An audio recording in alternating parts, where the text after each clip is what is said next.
இந்த மகா சிவராத்திரி இயற்கை நமக்கு கொடுத்திருக்கிற ஒரு மகத்தான அன்பளிப்பு. இந்த ஒரு புனித ராத்திரி நீங்க விழிப்புணர்வா இருந்தா இதனால் மகத்தான நன்மை நாம் சம்பாதிச்சுக்க முடியும்.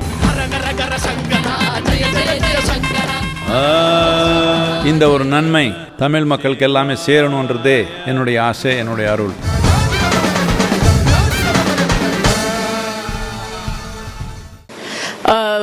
Very good evening to all of you assembled here, and also very wishing you two things. Number one, wishing you all a very happy Valentine's Day. I do see a lot of people here, especially women, who seem to be enjoying their Valentine's Day because possibly they are all alone here without their proclaimed Valentines. Also, 2 minutes of respect towards all the people that we remember specially today for their sacrifices at Pulwama and during the Coimbatore bomb blast. Bharat Mata ki Jai. Bharat Mata ki Jai. Vande Mataram. இன்னைக்கு இங்க இந்த கலந்துரையாடல் நிகழ்ச்சியில என்னுடன் கலந்து கொண்டிருக்கும் பேசு தமிழா பேசு நிறுவன தலைவர் திரு ராஜவேல் நாகராஜன் அவர்களுக்கும், தமிழ்நாடு டயலாக்ஸை சேர்ந்த திரு ஸ்ரவணதீபன் CA அவர்களுக்கும், சார்ட்டர்ட் அக்கௌண்டன்ட் என்ன கணக்கெழுத்தாளரா பட்டய கணக்காளர் திரு ஸ்ரவணதீபன் அவர்களுக்கும் வருக வருக என்று என் வரவேற்பை தெரிவித்துக் கொள்கிறேன். I also extend a hearty welcome to the other intellectuals that are here. Anandji, Pandeyji, Krishnanji, it's a pleasure to be able to share the same space as you. Anandji, I have a particular question to you before we start talking. How fluent are you with your Tamil?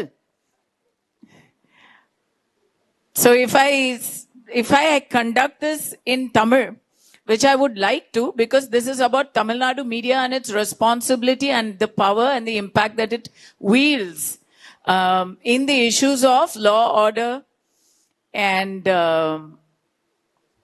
responsibility. How much of that are you going to understand?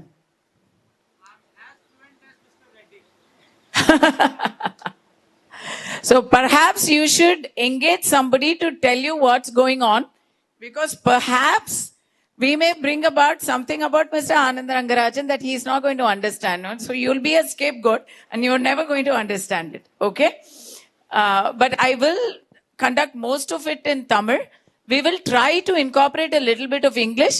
இங்க யாருக்காவது தமிழ் இல்லாம இங்கிலீஷ்ல வேணும் ஆங்கிலத்துல வேணும் அப்படின்னு யாராவது இருந்தா கை தூக்கிடுங்க முதல்லயே. ரைட், எல்லாருக்குமே தமிழ் ஓகே தானே? என்ன இவ்வளவுதானா? அப்போ மத்தவங்களுக்கெல்லாம் பேசாதேன்றீங்களா?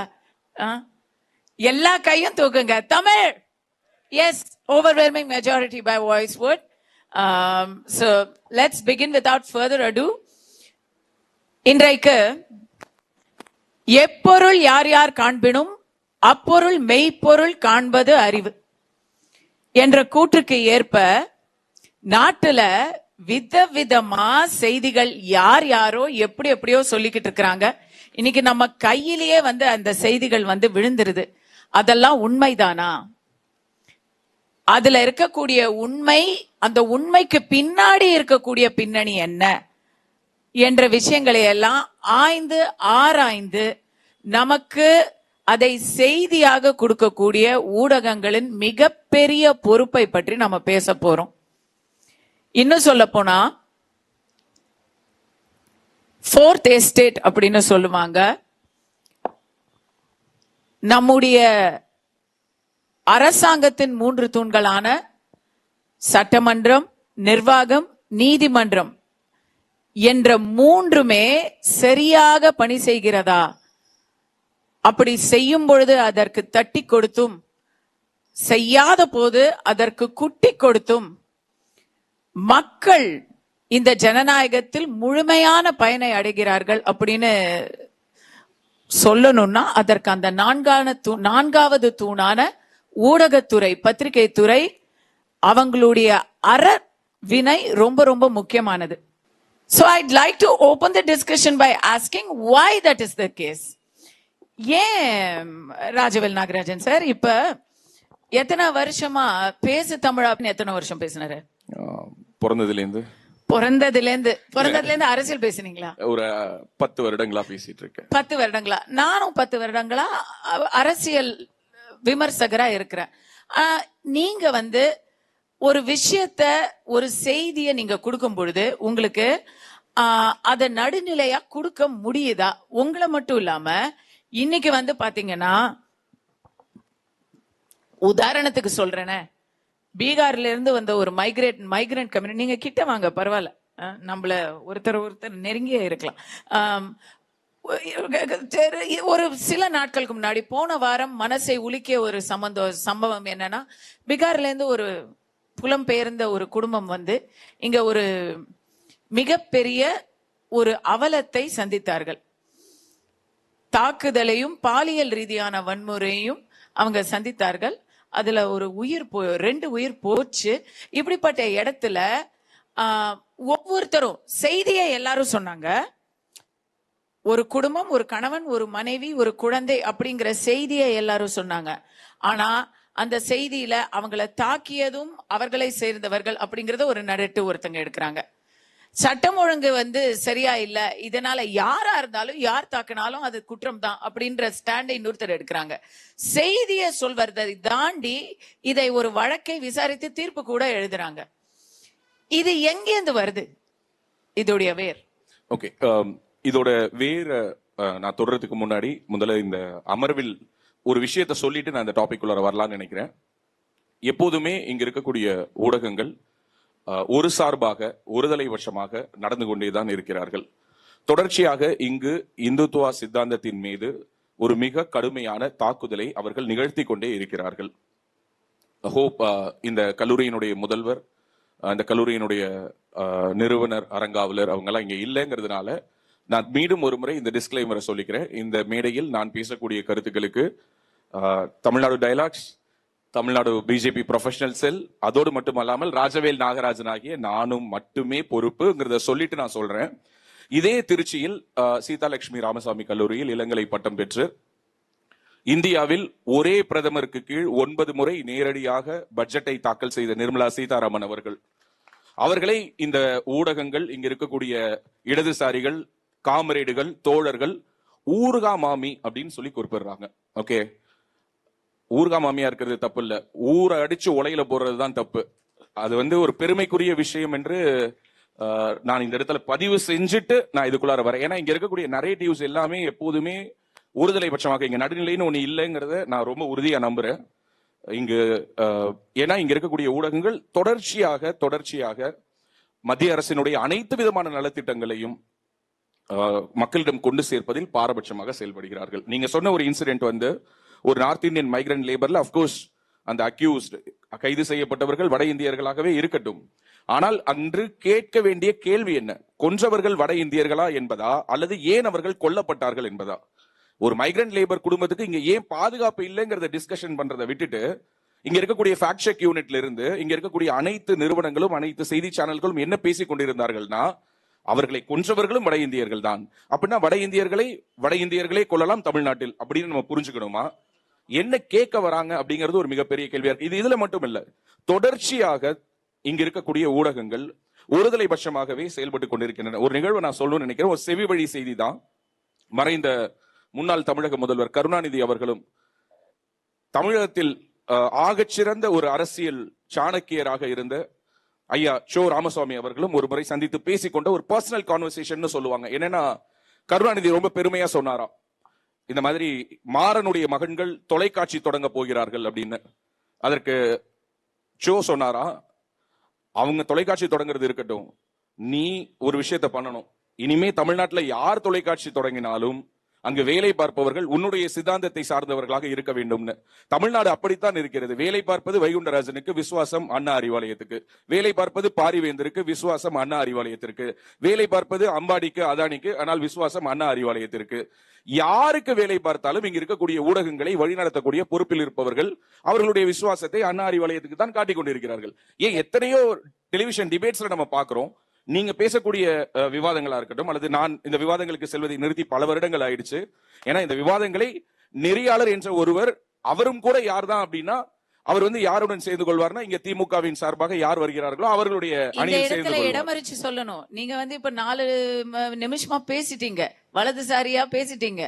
இதுவே தொலைக்காட்சி விவாதமா இருந்தா அந்த முதல் 30 செகண்ட்லயே உங்களை இடமறிச்சு நாங்க விவாதத்தை திசை திருப்பி. இந்நேரம் நெறியாளர் ஒரு 100 தடவை குறுக்க நெடுக்க ஓடி இருப்பாரு. ஏன்னா அதற்கு பேர் தான் நெறியாளர் அப்படின்னு சொல்லிட்டு நம்ப வைக்கக்கூடிய ஒரு சூழல் இந்த தமிழ்நாட்டில் இருக்குது. என்னன்னா யோசிச்சு பாருங்க, ஒரு நேஷனல் செக்யூரிட்டி சார்ந்த விஷயம். கோவையில் காரில் மனித வெடிகுண்டாக மாறி கோவையை தகர்ப்பதற்கு திட்டம் போட்டார்கள் என்ற ஒரு உண்மையை நம்முடைய தமிழக பாஜகவினுடைய முன்னாள் தலைவர் அண்ணாமலை அவர்கள் சொன்ன பொழுது, இங்கு அனைவரும் அவரை என்னவாக சித்தரித்தார்கள் என்றார், ஒரு இஸ்லாமியர் என்பதனாலேயே அவர் மேல் நீங்கள் ஒரு மனித வெடிகுண்டு என்ற ஒரு பிம்பத்தை சுமத்துகிறீர்கள் என்றார்கள். இன்னைக்கு என்னையை அரெஸ்ட் பண்ணி ப்ரூவ் பண்ணிட்டு இருக்காங்க. கடைசி வரை கார் சிலிண்டர் வெடிப்பு. நாங்க கார் சிலிண்டர் எங்கேயாவது வெடிச்சிருக்கா?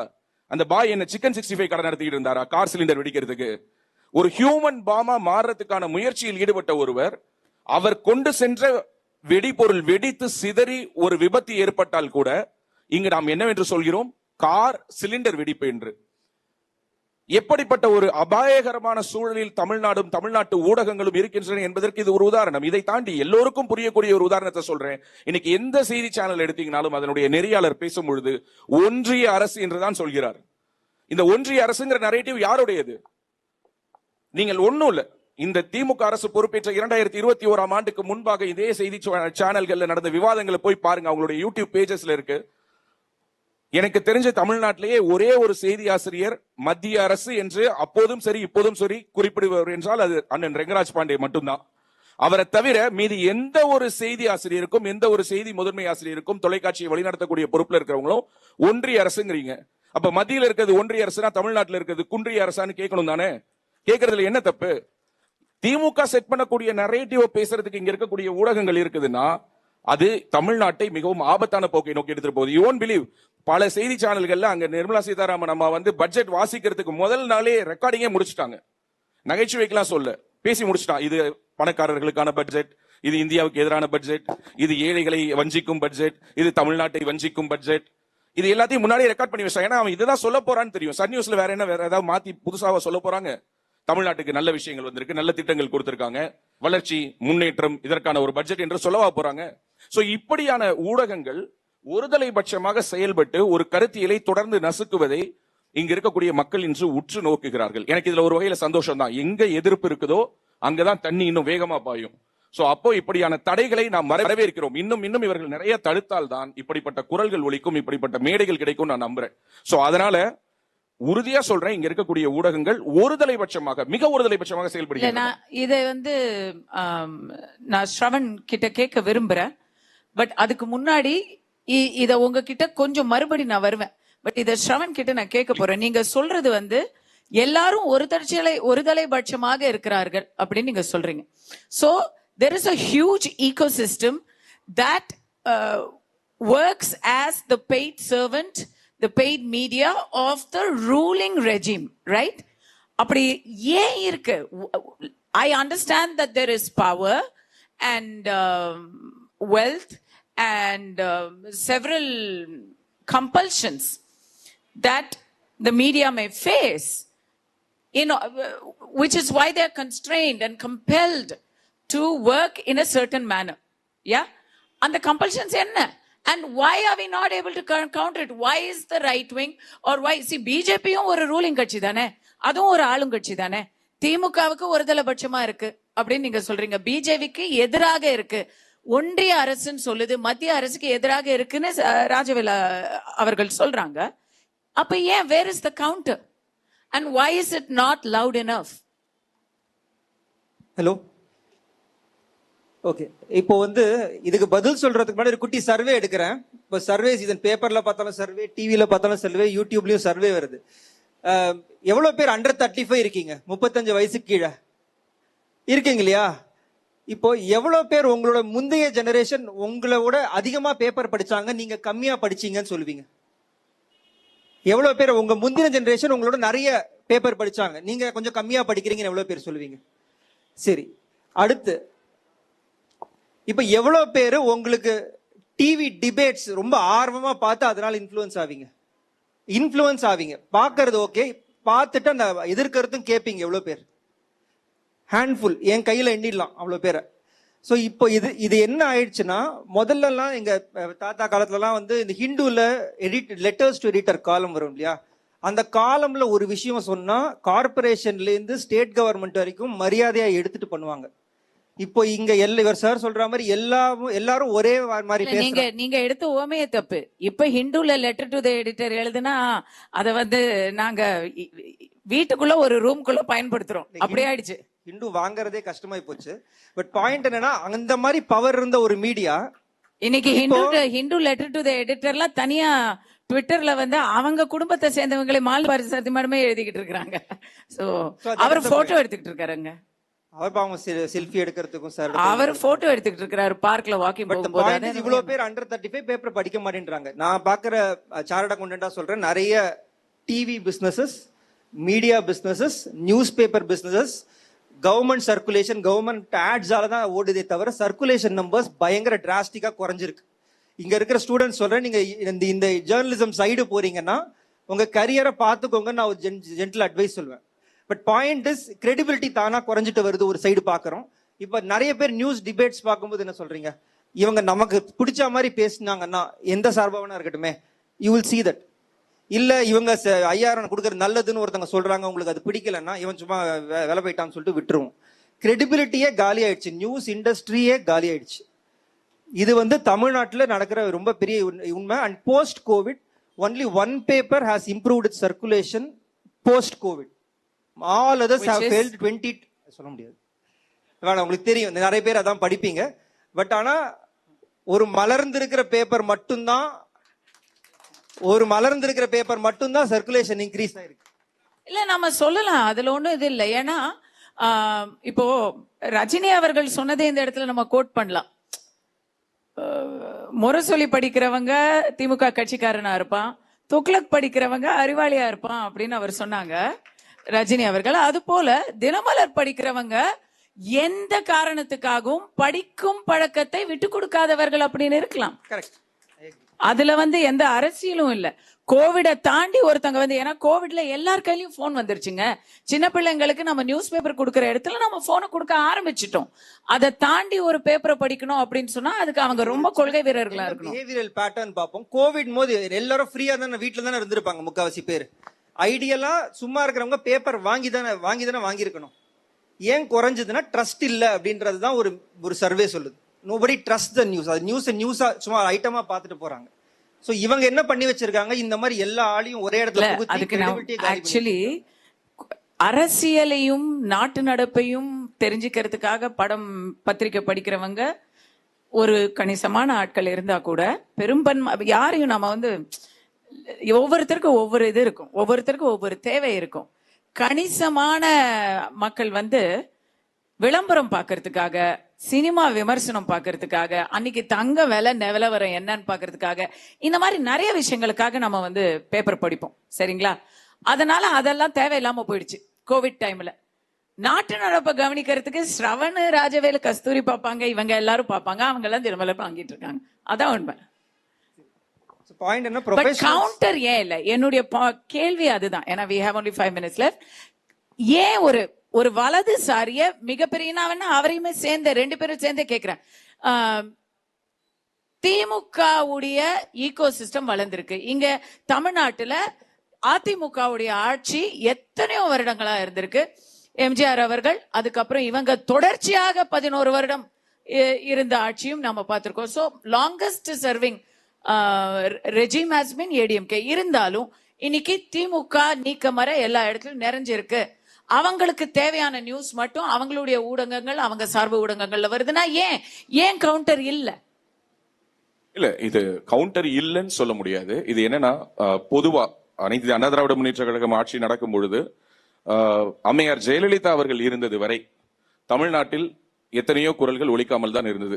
மே 16 போன்ற இயக்கங்களா இருக்கட்டும், அல்லது இன்னைக்கு புரட்சி ஓங்கட்டும்னு சொல்லக்கூடிய குரல்களா இருக்கட்டும், இவங்கெல்லாம் இருந்த இடம் தெரியாம இருந்தாங்க. ஏன்னா அவங்க ஒவ்வொரு முறை பதவி ஏற்கும் பொழுதும் அவர்கள் என்ன சொல்லுவாங்கன்னா, இந்த பதவி ஏற்றவுடன் அவர்கள் சொல்லக்கூடிய முதல் விஷயம் என்னன்னா, தமிழ்நாடு முழுவதும் இருக்கக்கூடிய இந்த கலக குரல்கள், கலவர குரல்கள் தமிழ்நாட்டினுடைய எல்லைக்கு அப்பால் ஓடி போய் ஒளிஞ்சுக்கோங்கிறது அவங்க சொல்லக்கூடிய ஃபர்ஸ்ட் டிக்ளரேஷனா இருக்கும். சோ அப்படிப்பட்ட ஒரு தலைமை இல்லாததனுடைய விளைவு இப்படிப்பட்ட ஊடகங்கள் இப்படிப்பட்ட நரேட்டிவ்ஸை இன்னும் ரொம்ப ஓப்பனா பில்ட் பண்றதா நான் பாக்குறேன். This is one case. And ரெண்டாவது, இது எங்கெல்லாம் இது வந்து இம்பாக்ட் பண்ணுது. இப்ப நீங்க கேக்குறீங்க ஏன் இது இல்ல அப்படின்னு சொல்லி கேக்குறீங்க. ஏன் இல்லங்கிறது எல்லோருக்குமே தெரியும். இப்போ ஒரு உதாரணத்துக்கு இன்றைக்கு அதிகமான எம்எல்ஏக்களை கொண்ட ஒரு கட்சி, அதிகமான மாநிலங்களை ஆண்டு கொண்டிருக்கக்கூடிய கட்சி பாரதிய ஜனதா கட்சி தனக்கென்று ஒரு ஊடகத்தை எங்குமே கட்டமைக்கணும் நினைக்கவே இல்லை. அதுதான் அவங்க வந்து இந்த பத்திரிகை சுதந்திரத்துல தலையிடுறது இல்லையா? அதை நான் வேறொரு விதமா சொல்றேன். ஏன்னா ஊடகங்களாலே வளர்ந்து டிராமா, அதாவது மேடை நாடகங்கள், சினிமா என்று திரையை ஒரு கலையை கையில் எடுத்து அதன் மூலமாக ஆட்சி அதிகாரத்தை கைப்பற்றிய திராவிட கட்சிகளுடைய சித்தாந்தம் வேறு.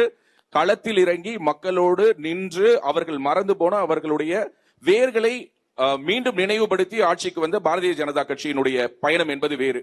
சோ இங்க ஊடகத்தின் வழியாக ஒரு நாட்டை ஆள வேண்டும் என்ற ஒரு எண்ணம் பாஜகவுக்கு இல்லைன்னு நான் புரிஞ்சுக்கிறேன். பட் தமிழ்நாட்டுக்கு அந்த ஸ்ட்ராட்டஜி மாத்தணுமானா yes, of course it is needed. ஏன்னா இப்போ நீட், ஓகே, இது ஒரு எஜுகேஷனல் இன்ஸ்டிடியூஷன்ங்கிறதுனால நான் இந்த நீட்டை பத்தி சொல்லணும்னு நினைக்கிறேன்.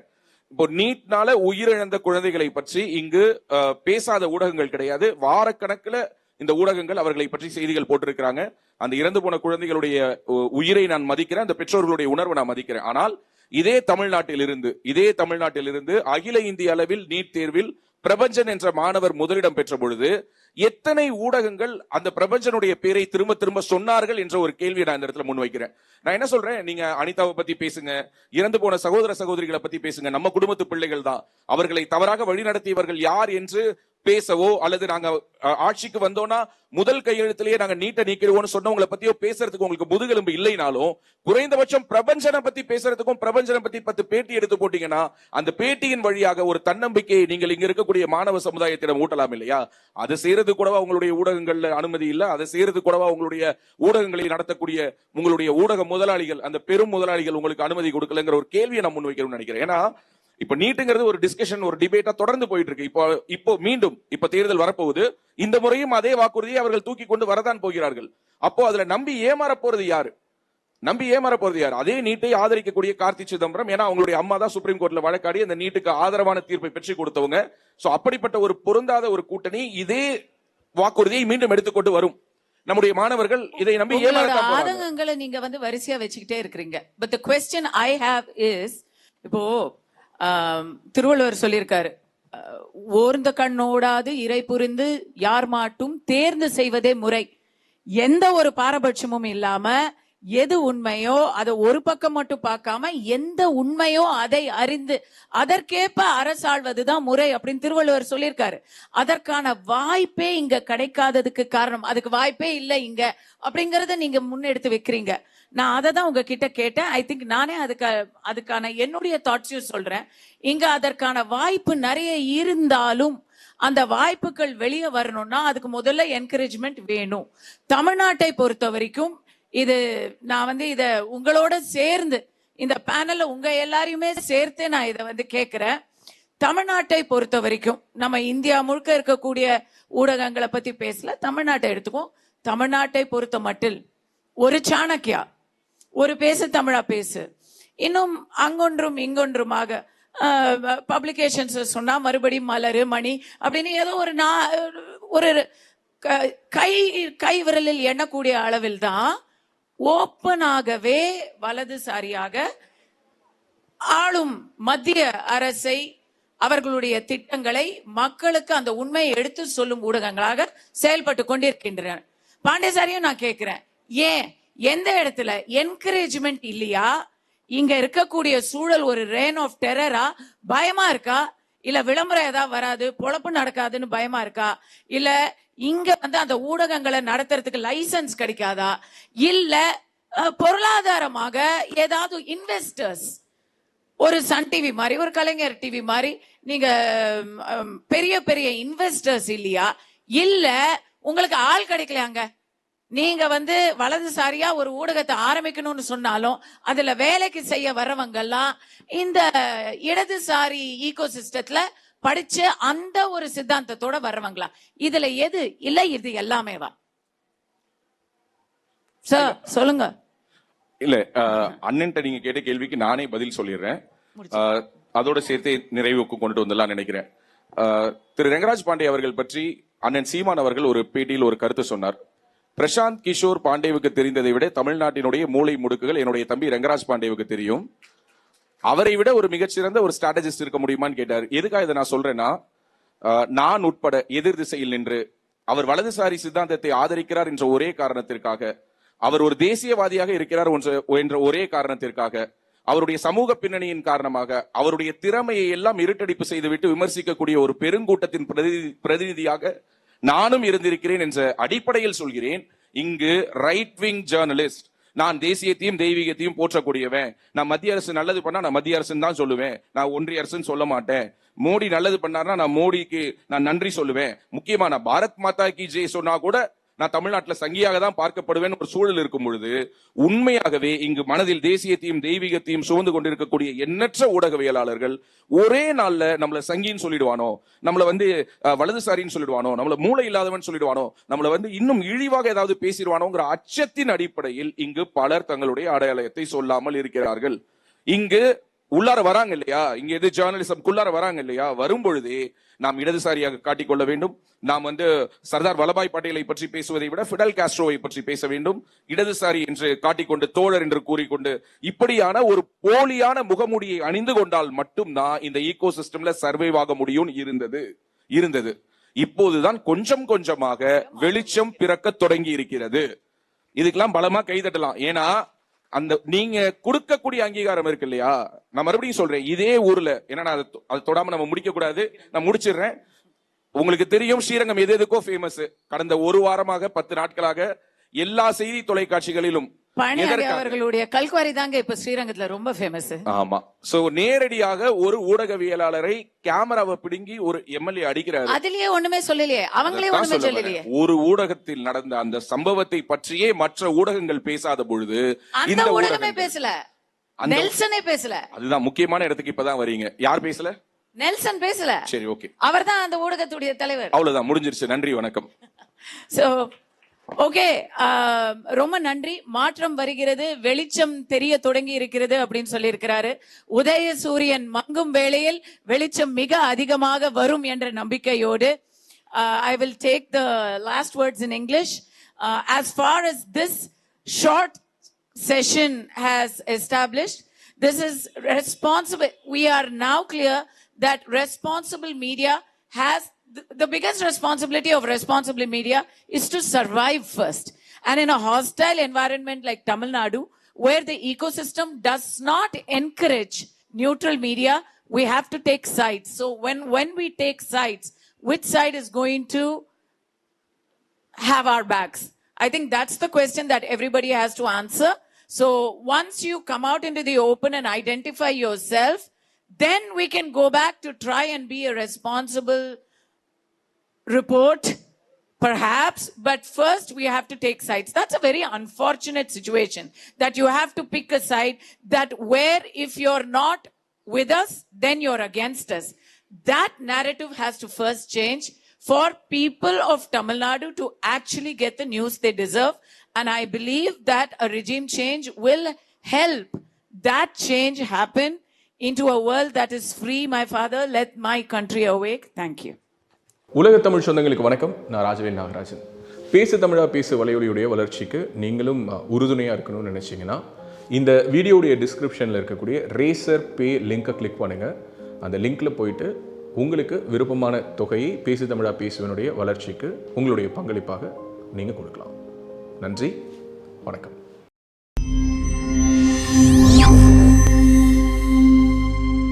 உலக தமிழ் சொந்தங்களுக்கு வணக்கம். நான் ராஜவேல் நாகராஜன். பேசு தமிழா பேசு வலையொலியுடைய வளர்ச்சிக்கு நீங்களும் உறுதுணையாக இருக்கணும்னு நினச்சிங்கன்னா இந்த வீடியோடைய டிஸ்கிரிப்ஷனில் இருக்கக்கூடிய ரேசர் பே லிங்கை கிளிக் பண்ணுங்கள். அந்த லிங்க்கில் போயிட்டு உங்களுக்கு விருப்பமான தொகையை பேசு தமிழா பேசுவனுடைய வளர்ச்சிக்கு உங்களுடைய பங்களிப்பாக நீங்கள் கொடுக்கலாம். நன்றி, வணக்கம்.